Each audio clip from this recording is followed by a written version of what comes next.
চোখে কান্না, কুমির আশ্রু, অ্যাডভার্টাইজমেন্ট দিয়ে বলতে হচ্ছে। ওরকম আমি জিজ্ঞেস করি, বিলকিস কেন্দ্রে এখনো বেরোচ্ছে সরি, অনেক সময় ওয়ার্ডে গোলমাল হয়ে গেলে সেটা নিয়ে আমার খুব কাজ করে। আমি পুরো ওয়ার্ডটাকে বাতিল করলাম। বিজেপি কেঁদে কেঁদে বেড়াচ্ছে, কি বলছে না মহিলাদের জিজ্ঞেস করলাম হাতটাকের মনের ঘটনায় কি অ্যাকশন নিয়েছ? বিলকিস বানু তার পরিবারের 6 জনকে ধর্ষণ করে খুন করা হয়েছে। দেশের মিডিয়া তৈরি করে না আমি তোরা জানবি প্রত্যেকে। কালকে সিবিআই কার বাড়িতে যাবে আগের দিন বলে দিচ্ছিস, পরশু এনআইএ কার বাড়িতে যাবে আগের দিন বলে দিচ্ছিস। আমি বলি ওরে গদ্দার, ওরে বিজেপির গদ্দার, ওরে বিজেপির রাজাকাররা, জেনে রেখো সারা ভারতবর্ষে তোমরা এবার ক্ষমতায় আসবে না। কি করে আসবে? কাগজগুলোকে দিয়ে সার্ভে করাচ্ছে, ওটা মিথ্যে কথা।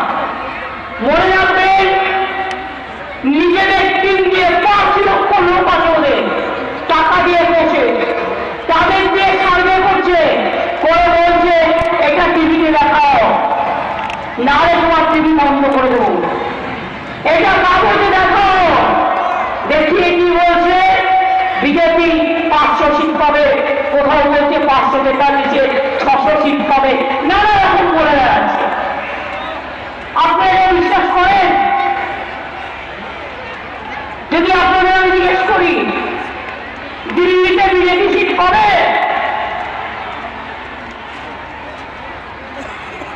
চেন্নাইতে পাবে, আরে না তো বলতে হবে করে, কেরালাতে পাবে, পাঞ্জাবে পাবে, ঝাড়খণ্ডে পাবে, রাজস্থানে পাবে। যা পেয়েছিল আগেরবার সর্বোচ্চ পেয়েছিল, তাতে সংখ্যাটা হয়েছিল 303।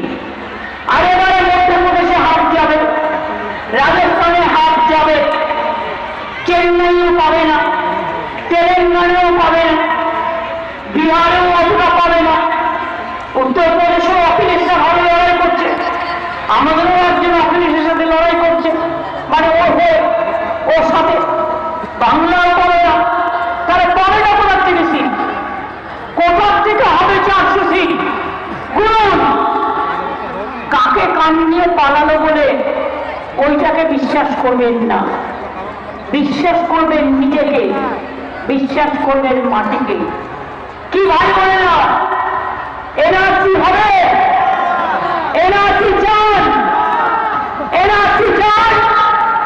কালকে যে রাজনাথ বলে গেল কে আমি করবই, করে দেখাও, হাতটা দিয়ে দেখো, কেউ অ্যাপ্লিকেশন করবেন না, করলে বিদেশি হয়ে গেলেন।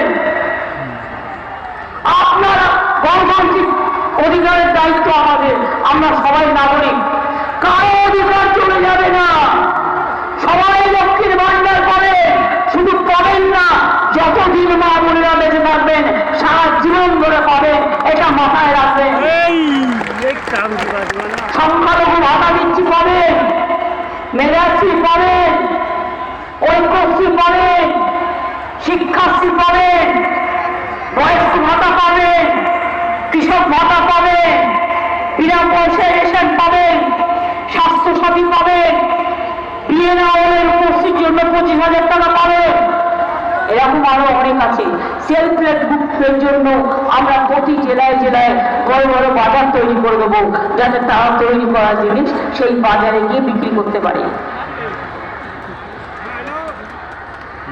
এবার আপনারা আমায় বলুন, আমরা এটা বিধানসভার ইলেকশন নয়, লোকসভার ইলেকশন। বিধানসভার ইলেকশনের আগে বিজেপি কেন, যে কোনো কেউ আমায় জিজ্ঞেস করতে পারে আপনার সরকার কি করেছে, আমরা বলতে দেবো, দিতে আমরা বাধ্য কি করেছি না করেছি, আগামী দিন কি করব। কিন্তু আজকের নির্বাচন তো মোদীর নির্বাচন, তো মোদীকে তো জবাব দিতে হবে।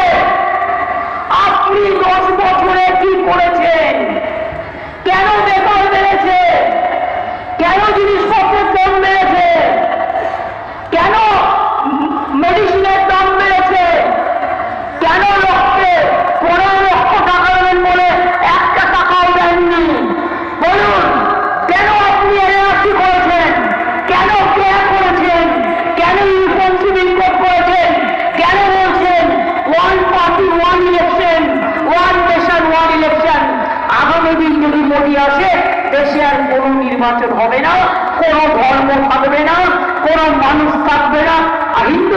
যারা রামকৃষ্ণকে বিশ্বাস করে না, রামকৃষ্ণ পরমহংসদেব আমাদের দীক্ষাগুরু, তিনি শিখিয়েছেন সবাইকে নিয়ে থাকা, সর্বধর্ম সমন্বয়। স্বামী বিবেকানন্দ হিন্দু ধর্মের সবচেয়ে বড় প্রবর্তক। ওরা কিন্তু সেই হিন্দু ধর্ম মানে না, ওরা মানে কোন হিন্দু ধর্ম? বাইরে থেকে আমদানি করে নিয়ে আসা কিছু পচা সাধুকে কাটা, যাদের ধর্ম সম্বন্ধে কোনো আইডিয়া নেই, হিন্দু ধর্মটাকে শেষ করবার জন্য আজকে এই সমস্ত মিথ্যে কথা বলে বেড়ায়। আগে বলতো বক্তাজি তো দুর্গা পূজা भी नहीं करने देता, সরস্বতী পূজা भी नहीं करने देता। আজকে জিজ্ঞেস করুন, দুর্গা পুজো বাংলায় হিন্দু, মুসলমান, শিখ, খ্রিস্টান, আদিবাসীরা, তপশিলীরা সবাই একসাথে করে, তাই দুর্গা পুজো আজকে ইউনেস্কোর হেরিটেজ পেয়েছে। কন্যাশ্রী ইউনাইটেড নেশনসের ফার্স্ট প্রাইজ পেয়েছে। লক্ষ্মীর ভান্ডারও একদিন জেনে রাখবেন সারা পৃথিবীর কাছে দর্শনীয় পথ হয়ে থাকবে, অন্য রাজ্যেরও এটাকে নকল করবে। আমি মনে করি তৃণমূল কংগ্রেস জিতলে নিশ্চয়ই আমরা দিল্লিতে ইন্ডিয়া জোটকে সাপোর্ট দেবো, কিন্তু বাংলায় নয়। বাংলায় সিপিএম কংগ্রেসের সাথে তৃণমূল কংগ্রেস জোট করবে না। জোট হলে দিল্লিতে হবে, জোট হলে এখানে হবে না, ওখানে বিজেপি হাঁটানোর জন্য। আর এখানে বিজেপি হাঁটানোর জন্য তৃণমূল কংগ্রেস একাই 100 মানুষকে নিয়ে চলে এবং চলবে। তাই মনে রাখবেন, আমি চাকুরিয়াতে এসেছি কথা বলবার জন্য। ভাববেন না কৃষ্ণ হিন্দু না কৃষ্ণ মুসলমান। মনে রাখবেন, সব সম্প্রদায়ের লোককে নিয়ে আমাদের টিকিট দিতে হয়। মুর্শিদাবাদে যখন আমরা 3 জনই মুসলিম ক্যান্ডিডেট করে, কেউ কি জিজ্ঞেস করে ও হিন্দু না মুসলমান? বলুন আপনারা হয়। যখন দক্ষিণ দিনাজপুরে হিন্দু ক্যান্ডিডেট হয় আর এখানে আমাদের হিন্দু ক্যান্ডিডেট হয়, তখন কেন জিজ্ঞেস করবে ও হিন্দু আর মুসলমান?